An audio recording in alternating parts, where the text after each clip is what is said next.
പഠനം കഴിഞ്ഞ് പുറത്തിറങ്ങിയ ജൂനിയർ ഡോക്ടർമാർക്ക് പകരമായി പുതിയ ഡോക്ടർമാരെ നിയോഗിക്കാത്തതിൽ പ്രതിഷേധിച്ച് കോഴിക്കോട് മെഡിക്കൽ കോളേജിലെ PG വിദ്യാർത്ഥികൾ പ്രതിഷേധത്തിലേക്ക്.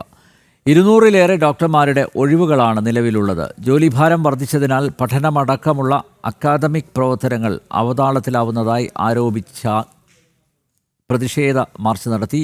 ദിസ്ന സുരേഷ് തയ്യാറാക്കിയ റിപ്പോർട്ട് കാണാം.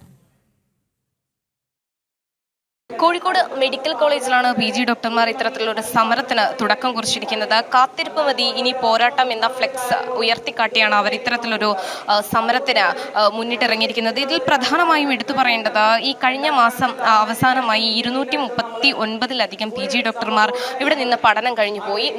അതുകൊണ്ട് തന്നെ അതിനു പകരമായി 120-ലധികം നോൺ സ്റ്റാഫുമാരുടെ നിയമനത്തിന് ഉത്തരവായിട്ടുണ്ടെങ്കിലും അതൊന്നും തന്നെ നടപ്പിലായിട്ടില്ല എന്ന് തന്നെയാണ് ഇവർ പറയുന്നത്. അതിൽ പ്രധാനമായും എടുത്തു പറയുന്നത് ശമ്പളം കുറവായതുകൊണ്ട് തന്നെ ഈ പോസ്റ്റിലേക്ക് ആരും വരുന്നില്ല എന്ന് തന്നെയാണ് ഇതിൽ പ്രധാനമായും ഇവർ ഒരു പരാതിയായി ഉയർത്തിക്കാട്ടിയിട്ടുള്ളത്. എന്തായാലും ഇതൊരു പ്രതിഷേധ സമരമാണ് എന്ന് തന്നെയാണ് ഇവർ പറയുന്നത്. ചുമതല നിർണ്ണയിക്കുക, ഡ്യൂട്ടി വേർതിരിക്കുക തുടങ്ങി ഇവരുടെ നിരവധി ആവശ്യങ്ങൾ ഉന്നയിച്ചുകൊണ്ടാണ് ഇപ്പോൾ ഈ ഡോക്ടേഴ്സ് ഇപ്പോൾ സമരത്തിലേക്ക് പോയിരിക്കുന്നത്. ഡോക്ടർ, ഇത്തരത്തിലൊരു നിയമനം ഉണ്ടായിട്ടുണ്ട്, പക്ഷെ അത് നടപ്പിലാക്കുന്നില്ല അല്ലേ? അതെ, ബേസിക്കലി ഇവിടെ പ്രശ്നം എന്താണെന്ന് വെച്ചാൽ 239 ഹൗസ് ഏജൻസി ഉണ്ടായിരുന്നു നമ്മുടെ കോളേജിൽ. ഇത്രയും പേരുടെ ഹൗസ് ഏജൻസി തീർന്ന് അവരുടെ ജോലിയിൽ നിന്ന് കഴിഞ്ഞ് ഇറങ്ങി. സാധാരണ രീതിയിൽ യൂഷ്വലി ഹൗസ് ഏജൻസി തീരുന്നതിന് മുമ്പ് തന്നെ അതിൻ്റെ ഒരു 2 വീക്സ് ബാക്ക് തന്നെ അടുത്ത ബാച്ച് ഓഫ് ഹൗസ് ഏജൻസി ചേരാറുണ്ട്. ഇപ്രാവശ്യം എന്താണ് പ്രശ്നം ഉണ്ടായതെന്ന് വെച്ചാൽ Kerala university of health and science, നമ്മുടെ കേരളത്തിലെ യൂണിവേഴ്സിറ്റിയിൽ മാത്രം സിലബസിൽ കുറച്ചൊരു ചേഞ്ചസ് ഉണ്ടാക്കിയത് കാരണം 3 മാസത്തോളം ഇതിലൊരു ഡിലേ വന്നു. ഈ 3 മാസത്തെ ഡിലേ കാരണം അടുത്ത ഹൗസ് ഏജൻസി ചേരണമെങ്കിൽ മിനിമം ഒരു സെപ്റ്റംബറെങ്കിലും ആവേണ്ടി വരും എന്നുള്ളൊരു അവസ്ഥയിലേക്ക് വന്നു. അതുകൊണ്ടാണ് ഈ ഒരു ഗ്യാപ്പ് വന്നത്. ഈ ഒരു ഗ്യാപ്പ് വരും എന്നുള്ളത് നമുക്ക് ആദ്യമേ അറിയാമായിരുന്നു. ഇതിനെക്കുറിച്ച് നമ്മൾ ആൻറ്റിസിപ്പേറ്റഡ് ആയിരുന്നു. അതുകൊണ്ട് തന്നെ ഈ ഒരു വിഷയത്തിലൊരു സൊല്യൂഷൻ ഉണ്ടാവണം എന്നുള്ള രീതിയിൽ നമ്മൾ ആദ്യമേ ഈ വിഷയത്തെ സംസാരിക്കുകയും അധികാരികളുടെ ശ്രദ്ധയിൽപ്പെടുത്തുകയും ചെയ്തിരുന്നു. എന്നിരുന്നാൽ പോലും അവിടെ നിന്ന് നമുക്കൊരു പോസിറ്റീവായിട്ടുള്ള റെസ്പോൺസ് കിട്ടിയില്ല. കഴിഞ്ഞ മാസം 23-ാം തീയതി എല്ലാ ഹൗസ് ഏജൻസും ജോലി കഴിഞ്ഞ് അവർ കഴിഞ്ഞ് ഇറങ്ങി. അതിനൊരു സൊല്യൂഷനായിട്ട് വരുന്നത് ഒരാഴ്ച കഴിഞ്ഞ് 1-ാം തീയതി ഒരു NAJR പോസ്റ്റ് ഇറക്കാം എന്നുള്ള രീതിയിലാണ്. നോൺ അക്കാഡമിക് JRസിനെ 125ഓളം പേരെ നമ്മൾ ജോയിൻ ചെയ്യിപ്പിക്കുക എന്നുള്ളതാണ് ഉദ്ദേശിച്ചിരുന്നത്. പക്ഷേ ആ ജോലിയിലേക്ക് എത്തിപ്പെട്ടത് ആകെ 10 പേരാണ്.